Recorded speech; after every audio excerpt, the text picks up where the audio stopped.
সড়ক জুড়ে পানি, কোথাও 2 ফুট, কোথাও 3 ফুট। মঙ্গলবার সকাল থেকে ভারী বৃষ্টিতে ডুবে যায় চট্টগ্রামের বহদ্দারহাট, কাতালগঞ্জ, বাকলিয়া, আগ্রাবাদ, চকবাজার সহ অনেক নিচু এলাকা। এসব এলাকার দোকানপাট, ব্যবসা প্রতিষ্ঠান, বাসাবাড়ি পানিতে ডুবে যাওয়ায় ভোগান্তিতে পড়েন বাসিন্দারা। সড়ক ডুবে যাওয়ায় চলাচলে দুর্ভোগে পড়েন যাত্রী ও অফিসগামীরা। জলাবদ্ধতার কারণে গন্তব্যে যেতে বাড়তি টাকা গুনতে হয় যাত্রীদের। আমি যাচ্ছি চাকরিতে, এখন যাওয়ার সময় দেখতেছি কারণ পানি উঠে গেছে, যার কারণে এখন দোকানও খুলতে পারতেছি না, এখন পানির কারণে যেতেও পারতেছি না। তারা হাঁটু পরিমাণ পানি, কোমর পরিমাণ পানি হয়ে গেছে, ওদের খুব কষ্ট হয়ে যাচ্ছে। পানির অবস্থা বলে আর লাভ নাই, সব একই অবস্থা। পানি আর পানি, পানি ছাড়া আর কোনো কিছু দেখা যায় না।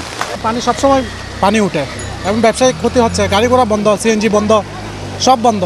তো এতক্ষণ পানির মধ্যে তো চলা যায় না, গাড়ি নিয়ে রাস্তায় ওঠা যায় না। নগরবাসীর অভিযোগ, চট্টগ্রাম সিটি কর্পোরেশন ও চট্টগ্রাম উন্নয়ন কর্তৃপক্ষের কাজের সমন্বয় না থাকায় জলাবদ্ধতা নিরসন প্রকল্পের সুফল মিলছে না। বারবার প্রকল্পের মেয়াদ না বাড়িয়ে দ্রুত কাজ শেষ করার তাগিদ দিয়েছেন তারা। 17-18 বছর ধরে বসবাস করছি এখানে। মেয়র আসে, মেয়র যায়, তবে কাঙ্ক্ষিত উন্নয়ন হয় না। আর উন্নয়নের প্রতিশ্রুতি দিয়ে বারবার মেয়র ঘুরে যায়, কিন্তু নগরবাসী সুফল পায় না। ভোগান্তি বলতে অনেক ভোগান্তি চলতেছে। পানির কারণে মানুষ হাসপাতাল আসতে পারে না, রুগীরা বেসবার্য করতে পারে না। বাচ্চাকে স্কুল থেকে নিয়ে আসার জন্য দেখছি এখানে প্রচুর পরিমাণ পানি, অনেক কষ্ট হচ্ছে বাচ্চাদের জন্য। বৃষ্টির মধ্যে পানি ভাঙে, স্কুলের মধ্যে পানি ঢুকে গেছে, ওই আমত মিয়ার স্কুলে এখানে।